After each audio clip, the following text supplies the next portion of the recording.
آئندہ اتوار کو گلگت بلتستان کی قانون ساز اسمبلی کے الیکشنز ہونے جا رہے ہیں اور ملک کی تینوں بڑی سیاسی جماعتیں پی ٹی آئی، پیپلز پارٹی، پاکستان مسلم لیگ نون میدان میں ہیں۔ پہلے جلسے، جلوس، وعدے، تقاریر، اس سب کچھ ہو رہا ہے اور انتخابات کے حوالے سے اب ایک عوامی رائے بھی سامنے آ رہی ہے، سرویز اور پول سامنے آ رہے ہیں۔ گیلپ پاکستان اور پلس کنسلٹنٹ نے وہاں پول کیا ہے اور دونوں سرویز نے بتایا ہے کہ پاکستان تحریک انصاف پی ٹی آئی اس مقابلے میں آگے ہے۔ گیلپ کے مطابق 27% ووٹرز نے پی ٹی آئی کو اپنی پہلی پسند قرار دیا، جبکہ 24% نے پیپلز پارٹی اور 14% نے پی ایم ایل این کو اپنی پسند قرار دیا، جبکہ پلس کنسلٹنٹ کے مطابق اس سروے میں ووٹرز کے مطابق پی ٹی آئی کی 35% اور پی پی پی 26 اور نیل لیگ 14% کے ساتھ تیسرے نمبر پر موجود ہیں۔ گویا کہ اگر پاکستان پیپلز پارٹی اور پاکستان مسلم لیگ نون مل جاتی ہیں تو ان کا وزن بڑھ جائے گا اور حکومت مخالف پی ٹی آئی مخالف ووٹ تقسیم ہونے سے بچ جائے گا۔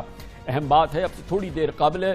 گلگت میں ہی جناب بلاول بھٹو زرداری اور مریم نواز شریف صاحبہ کا ایک اہم ملاقات ہوئی ہے۔ یقیناً اوکیزن تو دونوں جماعتوں کے لیے، دونوں لیڈرشپ کے لیے اس سچویشن کو، اس وکٹری کو انجوائے کرنا تھا جو پچھلے 48 گھنٹوں میں ان کے حصے میں آئی ہے، لیکن یقیناً اگر یہ فیصلہ ہو جاتا ہے تو یہ گلگت بلتستان کی الیکشن کے حوالے سے ایک بہت بڑی ڈیولپمنٹ ہو جائے گی۔ گلگت بلتستان کا علاقہ جغرافیائی اعتبار سے نہایتی اہمیت کا حامل ہے اور اس کے پڑوس میں وہ جوہری قوتیں یعنی چین اور بھارت ہے، اور اس کے ساتھ ہی اس سے سی پیک کے لیے وسطی ایشیائی ممالک کا بہترین رسائی کا ذریعہ بھی سمجھا جاتا ہے۔ گلگت بلتستان کی آبادی تقریباً 15 لاکھ ہے اور اس وقت گلگت بلتستان میں صوبائی نظام تو نافذ ہے، یہاں کا اپنا وزیر اعلیٰ گورنر بھی ہے، مگر اسے وہ آئینی حقوق حاصل نہیں جو ملک کے باقی چاروں صوبوں کو ہے، جیسے سینٹ اور نیشنل اسمبلی میں نمائندگی۔ مقامی لوگوں کا مطالبہ یہ ہے کہ گلگت بلتستان کو مکمل طور پہ پاکستان میں ضم کر دیا جائے۔ گلگت بلتستان کا صوبہ قومی سلامتی کا تقاضا ہے اور یہی وجہ ہے کہ 1 نومبر کو وزیر اعظم عمران خان نے گلگت بلتستان کو پاکستان کا عبوری صوبہ بنانے کا اعلان بھی کر دیا۔ ہم نے فیصلہ کیا ہے کہ گلگت بلتستان کو پروونشل سٹیٹس دینا ہے، جو ان کی ڈیمانڈ تھی بڑی دیر کی، اور یہ یو این سیکیورٹی کاؤنسلز کی ریزولوشن کے بیچ میں رکھتے ہوئے ہم نے فیصلہ کیا ہے۔ وہ سیکیورٹی کاؤنسل کی جو ریزولوشنز ہیں اس کے بیچ میں ہم نے فیصلہ کیا ہے، لیکن مجھے پتا ہے کہ یہاں کے نوجوانوں کی بہت دیر کی ڈیمانڈ تھی، تو میں آج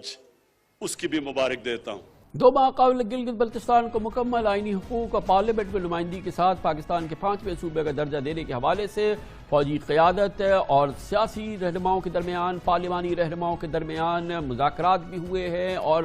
قومی سیاسی اور قومی سیکیورٹی کی قیادت نے پاکستان کے سیاستدانوں کو، سیاسی لیڈرشپ کو اس کی اہمیت اجاگر کی ہے، اس حوالے سے اپنا فیڈ بیک دیا ہے اور یقیناً ایک بہت امپورٹنٹ بریفنگ سیشنز ہیں جو ہم نے حالیہ مہینوں میں دیکھے ہیں۔ اس کی بنیادی وجہ یہ ہے کہ پاکستان جس خطے میں موجود ہے اور وہاں پہ کیونکہ وہ اس وقت دنیا میں جو جیو پالیٹکس ہو رہی ہے اس کا وہ مرکز ہے، اس میں گلگت بلتستان کی ایک کلیدی اہمیت ہے، اور اسی پس منظر میں یہ بات بھی بہت اہم ہے کہ ہم نے دیکھا کہ گزشتہ سال نریندر مودی نے کشمیر کی خصوصی حیثیت ختم کی تھی اور اسے بھارت میں ضم کر دیا تھا۔ یقیناً اس خطے میں بہت کچھ ہو رہا ہے اور اس میں یہاں پہ الیکشن اور پھر اس الیکشن کے بعد کے پس منظر میں گلگت بلتستان کی جو اہمیت ہے اس پر ہم بات کرتے ہیں۔ ہمیں جوائن کر رہے ہیں جناب لیفٹیننٹ جنرل ریٹائرڈ نعیم خالد لودھی، سابق ڈیفنس سیکرٹری ہیں، سابق کور کمانڈر بھی رہ چکے ہیں۔ بہت بہت شکریہ لودھی صاحب۔ یہ فرمائیے گا کہ کیا گلگت بلتستان کا صوبے کا درجہ دینا یقیناً یہ بہت اہمیت کی بات ہے، لیکن قومی سلامتی کے پوائنٹ آف ویو سے کیا یہ پاکستان کے مفاد میں انتہائی ضروری ہے؟ جی میں سمجھتا ہوں کہ بالکل عین قومی مفاد میں ہے۔ اب یہ دیکھیے کہ ایک ایسی پاپولیشن کا حصہ، عوام کا حصہ جو کہ اپنے آپ کو پاکستان کا حصہ نہ سمجھے، مین سٹریم نہ ہو، ان کی کوئی سے نہ ہو ڈیسیجن میکنگ میں، وہ آپ کے سینٹ میں نہ ہوں، وہ آپ کی نیشنل اسمبلی میں نہ ہوں، تو وہ اپنے آپ کو تو ایلین ہی محسوس کریں گے نا، اور یہ فاصلے بڑھتے چلے جاتے ہیں جب ان کا خیال نہ رکھا جائے۔ پہلے ہی میرا خیال بہت دیر ہو گئی ہے، تو میں سمجھتا ہوں نہ صرف گلگت بلتستان بلکہ آزاد کشمیر کو بھی صوبے کا باقاعدہ حصہ دینا اور ان لوگوں کو پاکستان کی ڈیسیجن میکنگ میں اور پاکستان کے باقی اداروں میں اور ان کی باقی اداروں میں تو خیر وہ ہیں، فوج میں بھی موجود ہیں، بیوروکریسی میں بھی ہیں، ہر جگہ ہیں، لیکن نیشنل اسمبلی میں جیسے ان کی سیٹیں ہونی چاہیے پاپولیشن کے مطابق، سینٹ میں جو ان کا ایک مقام ہونا چاہیے وہ میرے خیال ان کو دیا جانا چاہیے. اس سے یگانگت بڑھے گی، یکجہتی بڑھے گی، اندرونی طور پہ ہم زیادہ مضبوط ہوں گے. تو پھر 73 سال کیوں نہیں کیا گیا جنرل صاحب یہ، جب اتنی اہمیت ہے، اتنی ٹاپ پرائرٹی ہے اس کی ہماری قومی سلامتی کے لیے، ہماری استحکام کے لیے، ہمارے ملک کے لیے، تو پھر اب تک کیوں نہیں ہوا یہ؟ میرا خیال ہے کہ یہ بات سوچنے کی ہے کہ کیوں نہیں کسی نے اس چیز پہ غور کیا. یہ بہت پہلے ہمیں سوچ لینا چاہیے تھا ہندوستان کے رویے سے کہ جو پلیبسائٹ ہے وہ تو جب ہوگا سو ہوگا. ہم اتنی دیر تک ایسے معاملات کو اپنے، خاص کر جہاں پر عوام انوالو ہو، ان کو لٹکا کے نہیں رکھ سکتے، ان کو اپنا حصہ ساتھ بنانا ضروری ہے. تو میرا خیال ہے کہ اس میں دیر ہوئی ہے، لیکن اور یہ بھی ابھی آپ نے دیکھا ہے کہ تمام جماعتیں اس بات پر متفق ہیں کہ جی اس کو صوبہ ہونا چاہیے. شروع میں بے شک انہوں نے مخالفت کرنے کی کوشش کی، تو اس کا مطلب یہ ہے کہ پولیٹیکلی بھی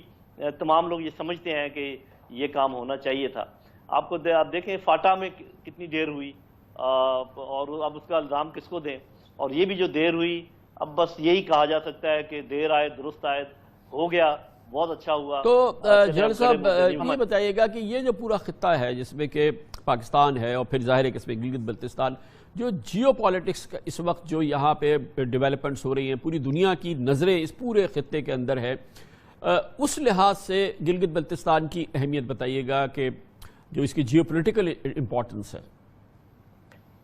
جی دیکھیں جی، جیو پولیٹیکلی تو پاکستان کا تو نقشہ ہی ایسے ہے کہ یہ تو ایک راہداری بنی بنائی ہے. سینٹرل ایشیا، رشیا، چائنا، یہ سب انڈین اوشن کی طرف ایک رسائی جو ہے، شارٹسٹ رسائی جو ہے پاکستان کے تھرو ہے. اور پھر آگے اللہ کے فضل و کرم سے، خاص اللہ کا آپ کرم سمجھیے کہ ڈیپ پورٹس ہماری موجود ہیں، کراچی، گوادر اور بھی ہو سکتی ہیں. تو بات یہ ہے کہ پاکستان تو کافی دیر سے شاید یہ کوشش کر رہا تھا، لیکن آپ کو پتہ ہے کہ ہمارے اور بھی مسائل ہیں، یہاں پر بڑے پاورز کی رائیولری ہے، اور ابھی بھی ہمیں بڑا پھونک پھونک کے قدم اٹھانا پڑے گا. ہم ابھی بھی پل صراط پر ہیں، کیونکہ جس طریقے سے ہندوستان کو تیار کیا ہوا ہے چین کے خلاف امریکہ نے، اور امریکہ خود بھی سی پیک کے خلاف ہے، ہندوستان بھی سی پیک کے خلاف ہے، تو ہمیں بڑے احتیاط کے ساتھ یہ کام کرنا ہوگا، لیکن اچھے دل جمعی سے کرنا ہوگا اور بالکل فیصلہ کن طریقے سے کرنا ہوگا کہ اب ہمارے پاس کوئی دوسری سوچ نہیں ہے سوائے اس کے کہ ہم چین کے ساتھ حلیف ہیں، اور سی پیک ہماری جو ہے نا ہمارے معاشی معاملات کے لیے بہت ضروری ہے. ہمیں چاہیے اپنے تعلقات ایران سے بہتر کریں، سینٹرل ایشین کنٹریز کے ساتھ بڑھائیں اور ان کو یہ راستہ فراہم کریں، چین کو راستہ فراہم کریں، روس کو راستہ فراہم کریں، لیکن یہ بھی بتا دیں ہم ان سب کو کہ اس کو ہم کسی بھی طریقے سے فوجی راہداری نہیں بننے دیں گے، بس یہ اکنامک کوریڈور رہے گا. اور ہم امریکہ کو یہ بتائیں کہ اگر آپ کو جس بات کے خدشہ ہے آپ ہم سے بات کریں، ہم آپ کے جتنے آپ کے خدشات ہیں ان کو ہم دور کر دیں گے، اور یہ مہربانی کر کے ہندوستان کو کشمیریوں کے سر سے اتاریں اور ہمارے پیچھے جو لگایا ہوا ہے اس سے آپ پرہیز کریں، تب جا کے یہ معاملہ ٹھیک ہوں گے، ورنہ امریکہ کو بھی اس علاقے میں سبکی ہوگی. بہت بہت شکریہ. بہت ہی امپورٹنٹ انسائٹ ہم سے شیئر کر رہے تھے لیفٹیننٹ جنرل ریٹائر نعیم خالد لودھی.